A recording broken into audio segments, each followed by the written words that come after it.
കുറേ പേര് കമൻറ്റിലുണ്ടായി വാപ്പാനെ പരിചയപ്പെടുത്തണം. എന്താണ് വാപ്പ, ഇത് ഉമ്മ അവ്വാ ബിവി, ഇത് വാപ്പ മുഹമ്മദ് കുട്ടി. രണ്ടുപേരുമാണ് ഇഷ്ടക്കളത്തിൽ മുതൽ നമ്മളെ ഇവിടം വരെ ഇപ്പം എത്തിച്ചതിൻ്റെ ഒരു കാരണക്കാർ. അപ്പം ഫാമിലി എല്ലാവരും ഉണ്ട്.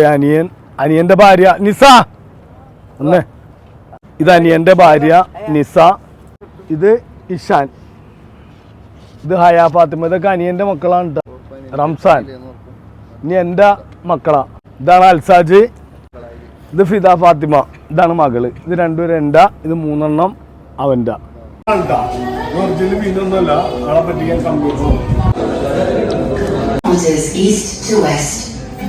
ഇതൊക്കെ ഒന്ന് കാണിച്ചു കൊടുക്കാൻ പറ്റുന്നത്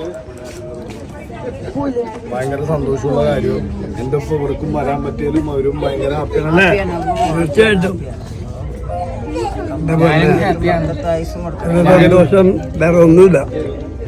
വാപ്പായും ഉമ്മായും ബുർജ് ഖലീഫയുടെ മുകളിൽ എല്ലാവരായിട്ട് വലിയ സന്തോഷങ്ങളൊന്നും ജീവിതത്തിലില്ല. അപ്പൊ എങ്ങനെയുണ്ട് എന്റെ മോളിൽ നോക്കിയിട്ട്? ഇങ്ങനെ പരിപാടി ഇനി ജീവിതത്തിൽ ഒന്നുമില്ല. ഇതിനെ കൊണ്ട് എന്ത് നേടാൻ?